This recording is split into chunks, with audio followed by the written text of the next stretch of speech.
everybody. I want to continue my series on Ezekiel 38, Israel's final conflict and ultimate deliverance.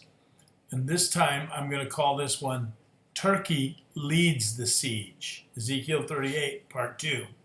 And the word of the Lord came unto me, saying, Son of man, set thy face against Gog, the land of Magog, the chief prince of Meshec and Tubal, and prophesy against him, and say, Thus saith the Lord God, Behold, I am against thee, O Gog, the chief prince of Meshec and Tubal, and I'll turn thee back and put hooks into thy jaws, and I'll bring thee forth and all thine army, horses and horsemen, all of them clothed with all sorts of armor, even a great company with bucklers and shields, all of them handling swords. Persia, Ethiopia, and Libya with them, all of them with shield and helmet. Gomer and all his bands, the house of Togarmah of the north quarters, and all his bands, and many people with you. Now there are two prominent nations involved in the final invasion and siege of Israel, which take main leadership roles among the coalition: Turkey and Iran. Both of these nations have undergone tremendous, ominous transformations in this and the previous century, right before the world's eyes, and to the terror of many in the world who understand the implications of these changes. We will discuss in brief the recent history of Turkey first, then Iran in the next sessions. For 5 centuries after the fall of Constantinople, until relatively recently, Turkey was the seat of the Ottoman Empire, the world's Muslim superstate, which rules the Middle East, much of Eastern Europe, North Africa, as an expansionistic empire. Not that long ago, the Ottoman Empire presented a constant and potent threat to Europe and the West in general, seeking access to invade Europe, exact tribute in the Mediterranean, enslaving Christians in the Balkans, raiding coastal towns for white slaves along the coasts of France, Italy, England, Ireland, and even into Eastern Europe. Eventually, the empire began to crumble in bits and pieces at first, when the revolutions succeeded in the Balkans, Greece, and Cyprus, throwing off the Turkish yoke. But the Ottomans held the Middle East, including the Holy Land, and much of North Africa, until she took the German side in the First World War and lost. The victorious French and British carved up the former Ottoman Empire, creating the modern Middle East, dividing up the land once held by Turkey, and creating new nations such as Jordan, Iraq, and Algeria. There would be no more Ottoman Empire, only Turkey, a defeated empire, humiliated, backwards, and reduced to her present borders. 2 huge developments ensued in the wake of the death of the Ottoman Empire. One was somewhat positive, the other extremely negative. The negative development first was the post-war purge of the Turkish borders of all Christians. 3 million Armenians lived in Turkey. It was the first Christian kingdom, the Armenian king having been converted to Christ in the 1st century A.D. The Armenian community had persevered in spite of centuries of imposed dhimmi status, deprivation, various pogroms, and impoverishment. The genocide took place in 2 distinct phases. First, all of the able-bodied Armenian men were rounded up in the early 1920s and either massacred outright or conscripted into slave labor camps where many died. The second phase was a forced deportation march of the remaining Armenian population, women, children, the elderly, the weak, and the sick, through the Syrian desert. 1 million Armenians died. Countless others were raped, tortured, and dispersed across the globe.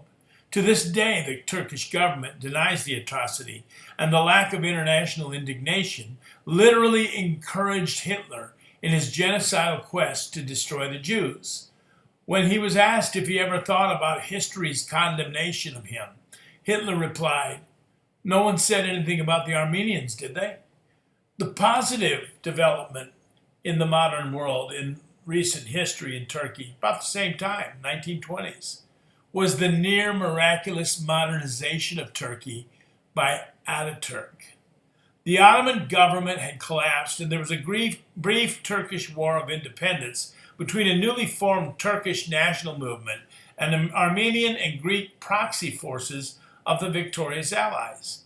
Eventually, a reasonable agreement was settled upon, and the new Turkish national movement came to power under the leadership of what was called the Young Turks, led by a man, Mustafa Kemal, who would come to be known as Ataturk, father of the Turks.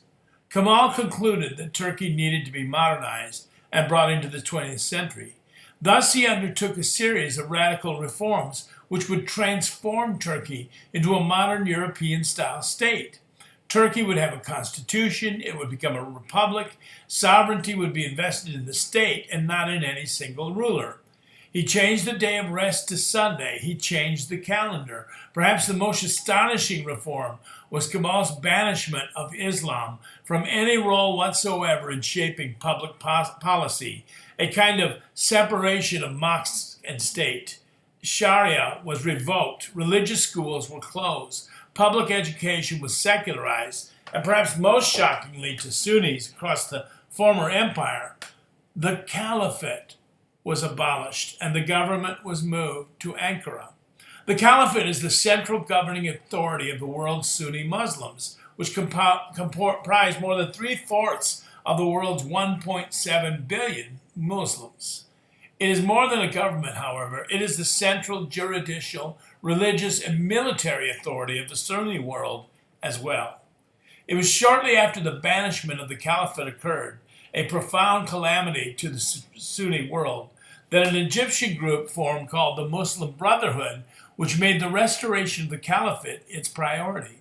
A tall order considering the weakness and disarray of the Muslim world and the seeming invincible strength of the Christian West. Other reforms included clothing changes. Women were no longer required to wear a veil. Men were encouraged to dress in modern Western clothing. The fez for a while was outlawed, and the veil was strongly discouraged. So great was the break from the past which the movement attempted. Ataturk undertook national language reform, replacing the former Persian, Turkish, Arabic language with a purer form of Turkic speech.